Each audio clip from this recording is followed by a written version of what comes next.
درود مفتاح الجنہ ایک دفعہ بھی پڑھ لے وہ دوزخ میں نہیں جائے گا۔ درود مفتاح الجنہ کیا ہے؟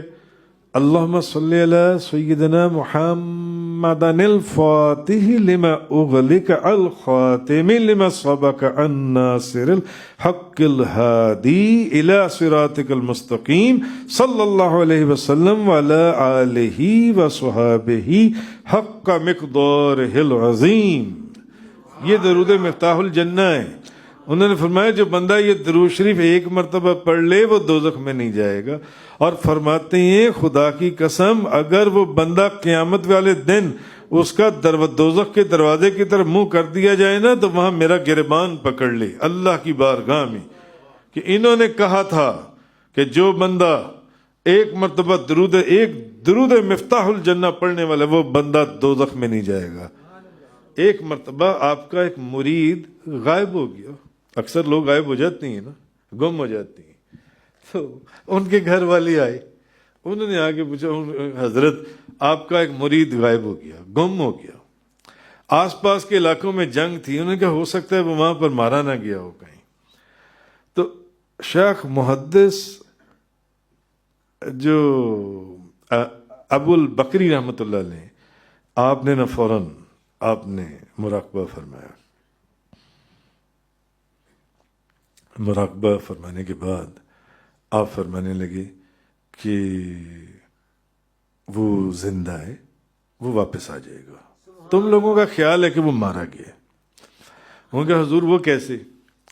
تو محدث ابو البکری فرمانے لگے وہ ایسے کہ میں نے ساری جنتیں دیکھیں، ساری جنتیں دیکھیں، وہ کسی میں بھی نہیں ہے، اس کا مطلب ہے وہ ابھی زندہ ہے، وہ آ جائے گا۔ اب انہی مریدوں کے اندر کوئی آداب محبت یا آداب طریقت نہیں جانتا تھا، وہ کہنے لگا حضور، ایک بندہ بیچ میں سے بولا حضور آپ نے جنتیں دیکھی ہیں، آپ دوزخ بھی دیکھ لیتے، کہیں وہاں پر ہی نہ ہو۔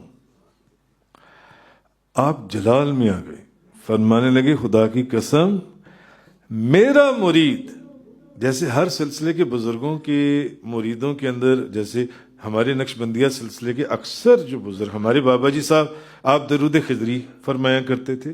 میاں شیر محمد صاحب شرک پوری، کرما والا شریف، کیالیاں والے اور درود خضری فرماتے ہیں پڑھنے کے لیے۔ حضور داتا صاحب درود تنجینا کے بڑے زبردست وہ ان کا تعلق تھا، درود کہ جنہوں نے ادھر سے فیض لینا ہو تو پھر درود تنجینا زیادہ جن سے۔ تو ہر سلسلے کے اندر اپنے اپنے درود شریف کے طریقے ہیں اور اپنے اپنے درود شریف ہیں۔ تو انہوں نے فرمایا میرے مرید جو ہیں وہ درود مفتاح الجنہ پڑھنے والے ہیں، اور میرا مرید جو درود مفتاح الجنہ پڑھنے والے وہ دوزخ میں جا ہی نہیں سکتا، اور کتابوں میں لکھا ہے کہ 2-3 دن کے بعد ان کا مرید واپس آ گیا جن سے۔